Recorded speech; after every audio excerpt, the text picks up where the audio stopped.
Hello learners. आज हम self management skills के under self awareness, strengths and weakness analysis के बारे में पढ़ेंगे। Self aware means knowing your self.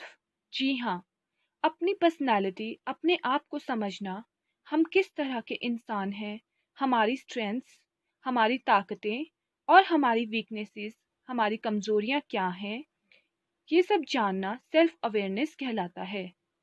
हम क्या सोचते हैं, कैसी सोच रखते हैं, क्या चीज़ें हैं और क्या बातें हैं जो हमें मोटिवेट करती हैं। अगर हम खुद को समझ गए तो ये स्किल हम दूसरे लोगों को समझने में भी मदद करता है। सेल्फ अवेयरनेस स्किल्स हमें अपने अच्छे बिहेवियर और बुरे बिहेवियर को सही करने में भी हेल्प करता है। हमें क्या पसंद है, क्या पसंद नहीं है, हमारा बैकग्राउंड क्या है, हमारी सोच क्या है। सेल्फ अवेयरनेस में हम अपने आप पर फोकस करते हैं और अपने एक्शंस, रिएक्शंस और अपनी पर्सनालिटी को समझ सकते हैं। सेल्फ अवेयर होने के लिए हम खुद से कुछ क्वेश्चंस पूछ सकते हैं जिससे हम अपने आप को आसानी से समझ सकते हैं। जैसे हमें क्या चीज़ें पसंद है, क्या पसंद नहीं है, हमारी सोच क्या है, किसी भी काम को करने के लिए हम क्या सोचते हैं, क्या हमें पसंद है, हमारे विश्वास क्या हैं, हमारा बैकग्राउंड क्या है, हम किस चीज़ में सक्षम हैं, कौन सी चीज़ें हैं जो हम बहुत अच्छे से कर सकते हैं। तो सबसे पहले है हमें जानना है स्ट्रेंथ्स और वीकनेसेस के बारे में। हमारी ताकतें क्या हैं और हमारी कमजोरियां क्या हैं। Strengths. Being self-aware actually means knowing your inner strengths, hidden talent, skills and even weaknesses. Strength से हमारा मतलब है हमारी ताकतें।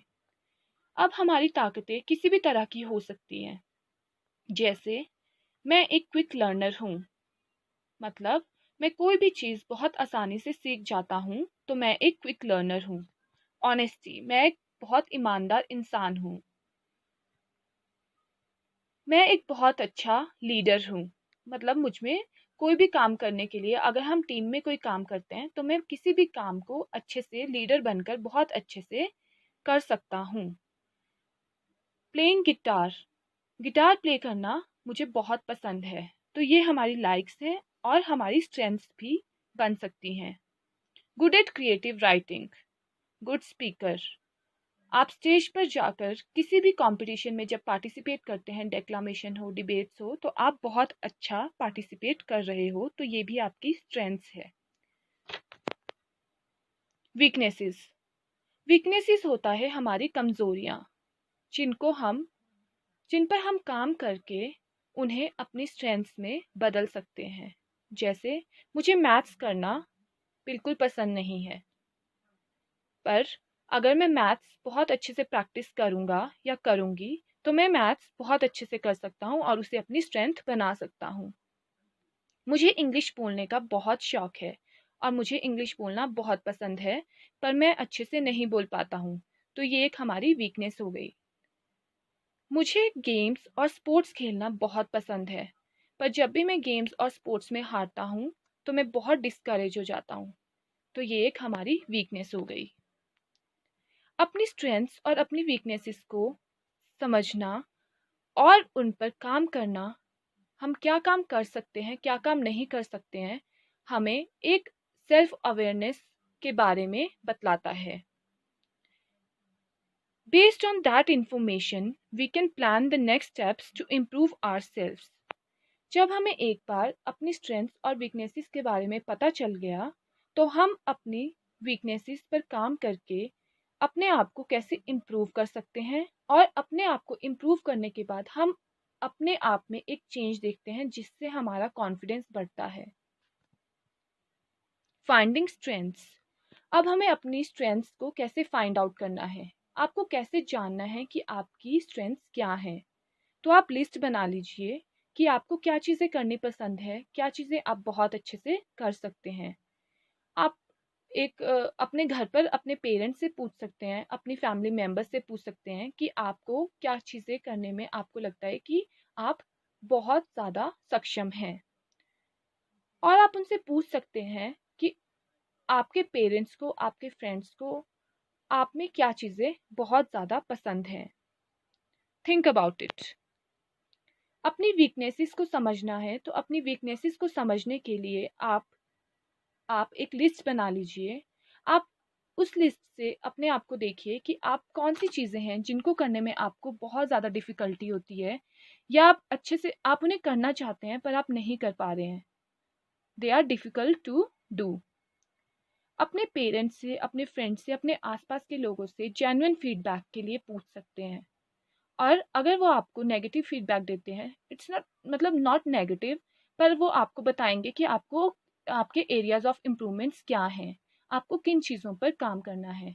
तो आप उसे एक पॉजिटिव वे में लें और उन फीडबैक पर आप काम करें। तो नेक्स्ट है self motivation. Self motivation is simply the force within you that drives you to do things.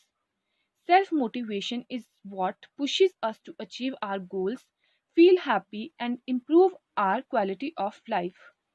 Self motivation एक ऐसी चीज़ है जो हमें खुद से मिलती है। हम अपने अंदर इंटरनली एक फोर्स फील करते हैं जो हमें किसी भी काम को करने के लिए हेल्प करती है और हमें किसी भी गोल को अचीव करने के लिए हेल्प करती है। तो वो होता है self motivation. Examples of self motivation. अब यहाँ पर हमारे पास दो एग्जाम्पल्स हैं। सपोज नेहा नेहा एक स्कूल गोइंग गर्ल है जो स्कूल जाने से पहले अपने सारे क्वेश्चन पेपर्स को सॉल्व करती है, सैम्पल क्वेश्चन पेपर्स को सॉल्व करती है, and she wants to do well in her exams so that she can get admission in her dream college in the city.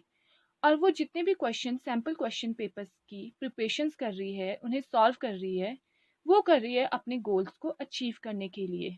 Suppose आप अभी 10th क्लास में हैं, तो आपका शॉर्ट टर्म गोल क्या हो सकता है कि आपको 10th में बहुत अच्छे मार्क्स लेने हैं। ये इंटरनली आपको एक आपका गोल जो लॉन्ग टर्म गोल है उसे अचीव करने में हेल्प करेगा। आपके लॉन्ग टर्म गोल्स क्या हो सकते हैं कि आपको बड़ा होकर डॉक्टर बनना है या आप कोई भी अदर फील्ड टीचर बनना चाहते हो। तो आपके शॉर्ट टर्म गोल्स और लॉन्ग टर्म गोल्स आप दोनों की लिस्ट बना लीजिए और आप उन पर काम कीजिए। Types of motivation. There are two types of motivations, internal motivation and external motivation. Internal motivation जैसा मैंने आपको बताया एक मोटिवेशन का टाइप है जिसमें क्या होता है कि वो हमें अपने आप से मिलती है। सपोज आपके स्कूल में एनुअल डे फंक्शन है और आप डांस में या सिंगिंग में या किसी भी कंपटीशन में पार्टिसिपेट करते हैं। आपको वो काम करने से बहुत ज़्यादा खुशी मिलती है और आपको वो काम करना अच्छा लगता है। That is internal motivation. Means आपको अपने आप से सेल्फ लव, इसको हम सेल्फ लव भी बोल सकते हैं कि आपको पता है आपकी लाइक्स क्या है और वो आपको डांस और सिंगिंग कंपटीशन या कोई भी अदर कंपटीशन में पार्टिसिपेट करने के लिए मोटिवेट करता है। नेक्स्ट है external motivation, that is reward. External motivation means आप स्कूल में टॉप करते हैं और एनुअल डे फंक्शन पर आपको ट्रॉफी मिलती है या कोई भी अदर आपको प्राइज मिलता है। तो रिवॉर्ड मिलने से आपको खुशी मिलती है। सपोज आप स्पोर्ट्स में पार्टिसिपेट करते हो तो आप स्पोर्ट्स में फर्स्ट आते हो स्टेट लेवल पर या डिस्ट्रिक्ट लेवल पर, तो वो एक मोटिवेशन का टाइप हो गया। आपको मोटिवेशन मिलती है उन रिवॉर्ड से कि नेक्स्ट टाइम आपको और अच्छा करना है जब आपको प्राइज मिलता है। Qualities of self motivated people. अब जो सेल्फ मोटिवेटेड लोग होते हैं उनमें क्या क्या क्वालिटीज होती हैं। फर्स्ट है they know what they want from life. उन्हें पता है कि उन्हें लाइफ से क्या चाहिए। मतलब जो लोग सेल्फ मोटिवेटेड लोग होते हैं उनके कुछ गोल्स होते हैं, शॉर्ट टर्म गोल्स और long term goals. Short term goals होते हैं जो वो एक पर्टिकुलर पीरियड के बाद जल्दी से अचीव कर सकते हैं, और लॉन्ग टर्म गोल्स होते हैं जो लाइफ टाइम गोल्स होते हैं कि they want to become doctor, teacher, they are their life time goals. They are focused, वो फोकस होते हैं, उन्हें क्या अचीव करना है, उनको क्या काम करना है, उसके लिए एक वो लिस्ट बना लेते हैं, अपना टाइम टेबल बनाते हैं। They are focused, they know what is important. Self motivated लोग, उन्हें पता है कि उनके लिए क्या इम्पॉर्टेंट है, उन्हें पता है उन्हें कितने बजे उठना है और अपना मतलब उसके बाद एक्सरसाइज करनी है, क्या काम करना है। They know what is important for them, they are dedicated to fulfil their dreams. वो अपने काम को लेकर बहुत पैशनेट होते हैं और डेडिकेटेड होते हैं। उन्हें पता है उन्हें अगर सुबह 4 बजे उठना है और 1 घंटे के लिए उन्हें एक्सरसाइज करनी है तो वो एक्सरसाइज करेंगे। सपोज कोई स्पोर्ट्स में है तो उसे पता है कि उसे इतने बजे उठना है, सुबह जल्दी उठकर वॉक पर जाना है, एक्सरसाइज करनी है। तो वो अपने गोल को अचीव करने के लिए कुछ भी करेंगे, हार्ड प्रैक्टिस करेंगे। They are dedicated and passionate. Building self motivation. Self motivation कैसे आप बिल्ड कर सकते हो? सबसे फर्स्ट है फाइंड आउट योर स्ट्रेंथ्स। अपनी स्ट्रेंथ्स को पहचानें। जैसा कि हम पढ़ रहे हैं सेल्फ अवेयरनेस, तो सेल्फ अवेयरनेस में सबसे इम्पॉर्टेंट चीज़ है अपनी स्ट्रेंथ्स को जानना। ऐसा हर पर्सन होता है, हर पर्सन में कोई ना कोई स्ट्रेंथ्स ज़रूर होती हैं। तो आप एक लिस्ट बनाइए और देखिए कि आपकी स्ट्रेंथ्स क्या हैं, क्या चीज़ें हैं जो आपको खुशी दे रही हैं। अगर आपको कुकिंग करना पसंद है तो हाँ, आप कुकिंग में अपना करियर बना सकते हैं। आप अपनी लाइक्स और अपनी स्ट्रेंथ्स पर फोकस करें। बिल्डिंग सेल्फ मोटिवेशन में नेक्स्ट चीज़ आती है set and focus on your goals. जैसा कि हम पढ़ रहे हैं short term goals and long term goals के बारे में, तो आप अपने गोल्स की एक लिस्ट, आप अपनी लिस्ट बना सकते हैं कि शॉर्ट टर्म गोल्स के लिए आपको क्या क्या चीज़ें करनी है, लॉन्ग टर्म गोल्स को अचीव करने के लिए आपको क्या क्या चीज़ें करनी है। सपोज आपका गोल है 10th में आपको 80% मार्क्स लेने हैं, तो आपको अपना टाइम टेबल बनाना पड़ेगा। These are your goals. Develop a plan to achieve your goal. अपने प्लान को अचीव करने के लिए आपको एक प्लान बनाना होगा। लाइक टाइम टेबल बना लिया आपने और आपने उसी के अकॉर्डिंग डेली पढ़ाई की। नेक्स्ट है stay loyal to your goals. Work towards achieving your goals even when you are facing difficult times. आप अपने गोल को अचीव करने के लिए क्या कर रहे हैं, आप कितने फोकस्ड हैं। सपोज आपका कोई डिफिकल्ट टाइम चल रहा है, फैमिली में कोई आपका डिफिकल्ट टाइम चल रहा है, बट आप कितने फोकस्ड हैं। आपको पता है कि आपको 2 घंटे मैथ्स करना है तो आपको करना है।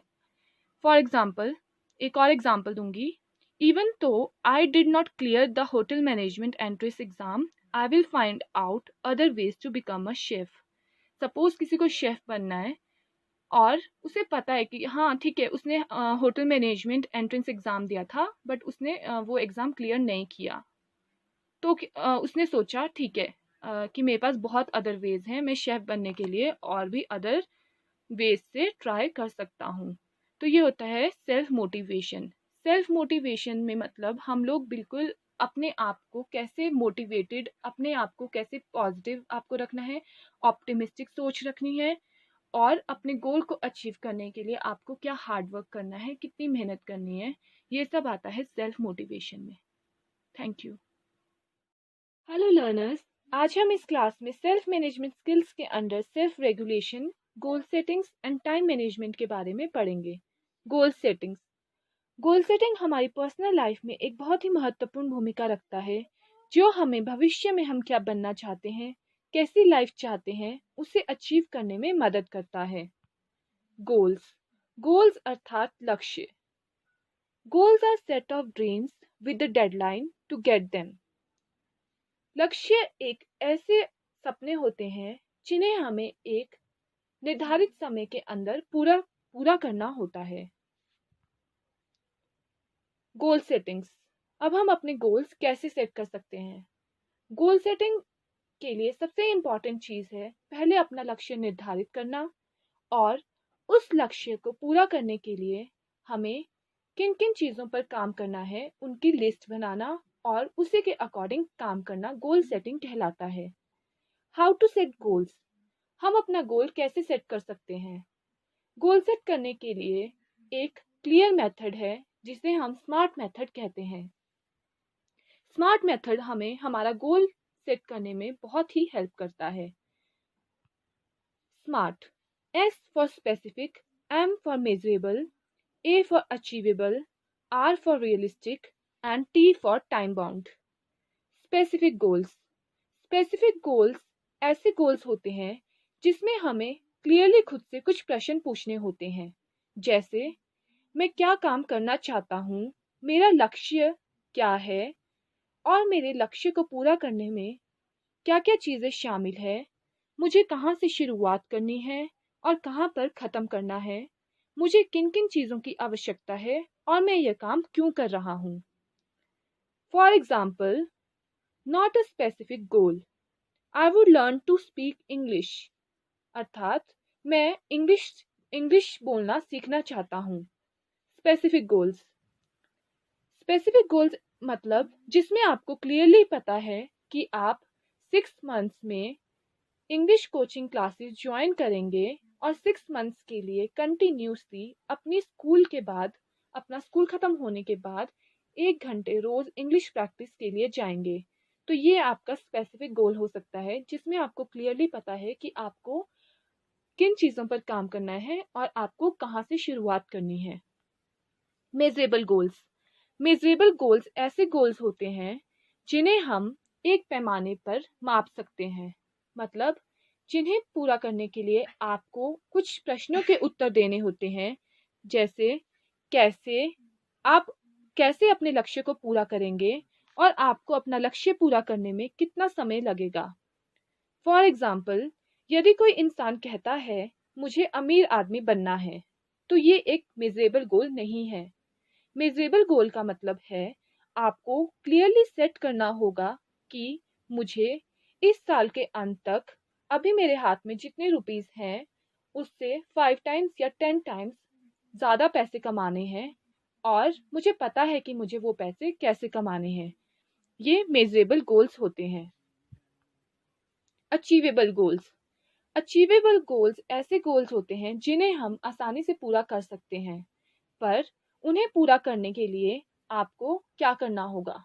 सपोज आपके कुछ बड़े सपने हैं जिन्हें आप आसानी से पूरा कर तो सकते हैं, पर उन्हें पूरा करने के लिए आपको उन पर छोटे छोटे कामों से मेहनत करनी होगी। मतलब आपको अपने बड़े गोल्स को छोटे छोटे गोल्स में डिवाइड करना होगा। फॉर एग्जाम्पल, आप बड़े होकर टीचर बनना चाहते हैं, तो ये एक आपका बड़ा गोल है, पर अपने बड़े गोल को अचीव करने के लिए आप उसे छोटे छोटे गोल्स में कैसे डिवाइड करेंगे। आप अभी अपनी सेकेंडरी क्लासेस, अपने सेकेंडरी स्टडीज को कंप्लीट करेंगे, उसके बाद आप ग्रेजुएशन अर्थात कॉलेज ज्वाइन करेंगे, उसके बाद आप बीएड करेंगे, कुछ एंट्रेंस एग्जाम्स देंगे और आप जहाँ पर भी टीचिंग जॉब में लगना चाहते हैं आप वहाँ पर आसानी से लग पाएंगे। नेक्स्ट है रियलिस्टिक गोल्स। रियलिस्टिक गोल्स का मतलब है जो गोल्स आपको लगे कि आप आसानी से पूरा कर सकते हैं। आपका गोल रियल होना चाहिए, रियलिस्टिक होना चाहिए। मतलब आपका सबकॉन्शियस माइंड कहीं ना कहीं आपको पहले ही बता देगा कि हाँ आप ये गोल अचीव कर सकते हैं। मान लो आप सोचते हैं कि आपको मैथ्स में 100% मार्क्स लेने हैं, पर आपका पुराना रिकॉर्ड ऐसा है कि आपको पता है कि आप उसमें आसानी से पास भी नहीं हो पा रहे हैं, तो वो एक रियलिस्टिक गोल नहीं होगा। रियलिस्टिक गोल आप उसे तब कह सकते हैं जब आप कहो कि हाँ मुझे इस बार अपने मैथ्स एग्जाम्स में 70% मार्क्स लेकर आने हैं और उसे पाने के लिए मैं बहुत मेहनत करूंगा, तब हम उसे रियलिस्टिक गोल कह सकते हैं। रियलिस्टिक गोल्स हमेशा अपनी कैपेसिटी के हिसाब से सेट करने चाहिए।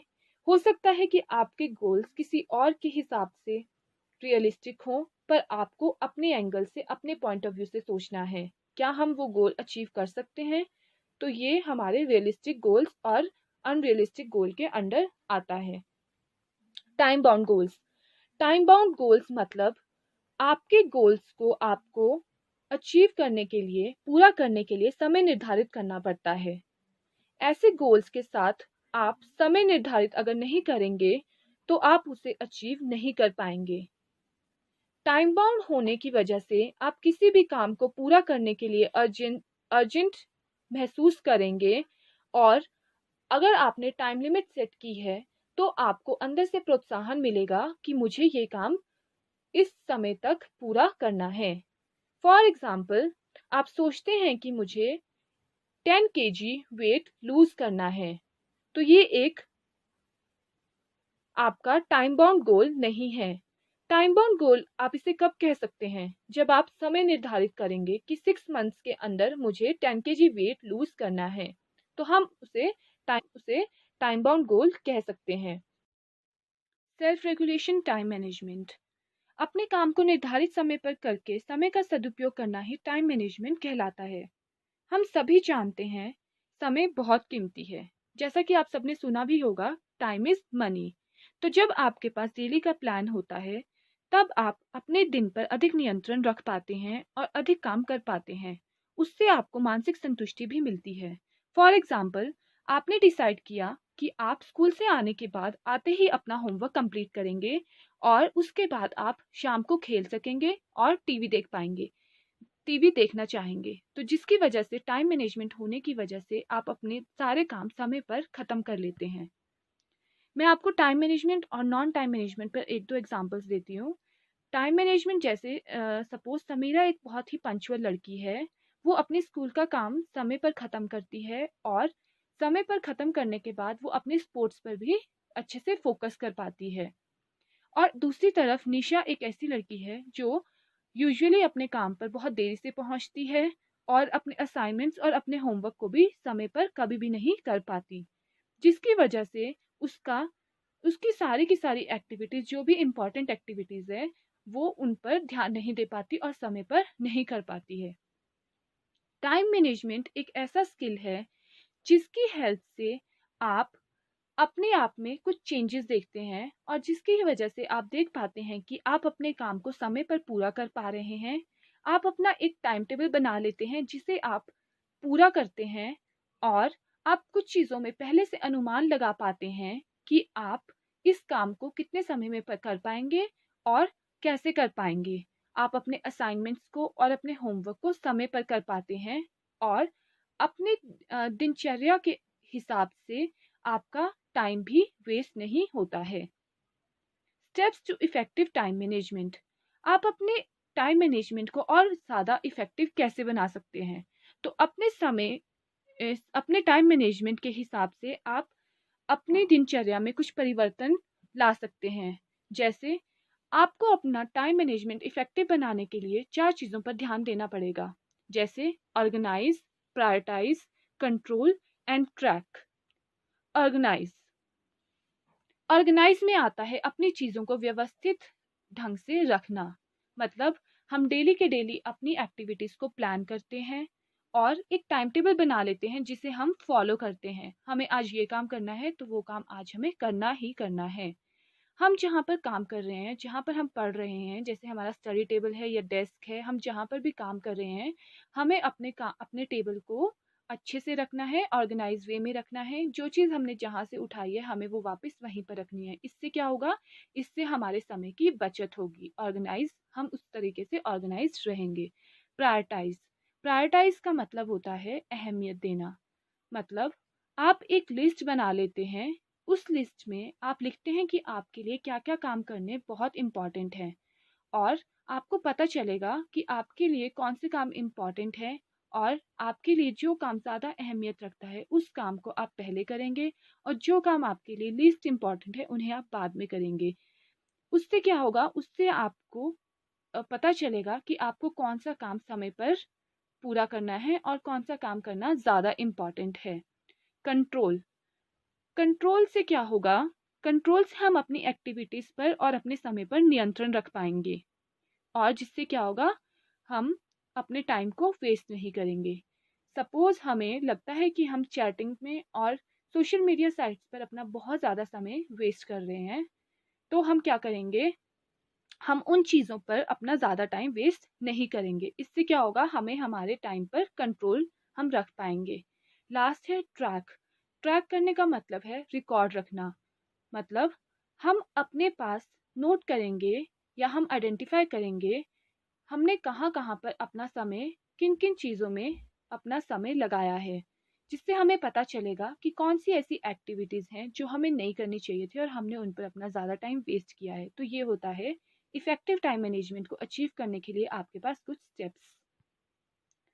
Tips for practising the 4 steps for effective time management. अब आप अपने इफ़ेक्टिव टाइम मैनेजमेंट को पाने के लिए क्या क्या आप कैसे उसे प्रैक्टिस कर सकते हैं। सबसे पहले तो आप देखेंगे कि आपने जो भी एक्टिविटीज़ प्लान की है, आपने जो भी लिस्ट बनाई है, आप उस पर उसी के अकॉर्डिंग काम करें। सपोज़ आपने आज के लिए कोई काम डिसाइड किया है तो उसे आज ही करें, डिले ना करें और अवॉइड ना करें। अपने काम को जहाँ पर भी आप अपने काम करते हैं, अपने रूम को, अपने डेस्क को अच्छे से ऑर्गेनाइज वे में रखें, ताकि हर चीज़ अपनी सही जगह पर होगी तो आपका समय वेस्ट नहीं होगा। आप एक ऐसी जगह चुन लें जहाँ पर आपको लगता है कि आपको कोई भी डिस्टर्ब नहीं कर रहा है। आपको एक नो डिस्टर्बेंस ज़ोन, मतलब एक ऐसी जगह जहाँ पर आपको लगता है कि आपको कोई डिस्टर्ब नहीं करेगा, ऐसी जगह पर काम करना है। आप एक लिस्ट बना लें, आपके लिए क्या-क्या इम्पोर्टेंट चीज़ें हैं, अपने समय सारणी बना लें, तो आपको उसमें पता चलेगा कि आपको क्या-क्या चीज़ें करनी हैं। और प्रायोरिटी लिस्ट आप एक प्रायोरिटी सेट कर सकते हैं कि आपको कौन सा काम पहले करना है और कौन सा काम बाद में करना है। अपनी जितनी भी आपकी यूजलेस एक्टिविटीज़ हैं, जिसमें आपको लगता है कि आप टाइम वेस्ट कर रहे हैं, उन एक्टिविटीज़ को आप ना करें और उन एक्टिविटीज़ की जगह आप अपनी अच्छी एक्टिविटीज़ में अपना समय लगाएं। तो जिससे क्या होगा, आप इफ़ेक्टिव टाइम मैनेजमेंट अपना बना सकते हैं। तो ये था टाइम मैनेजमेंट के बारे में।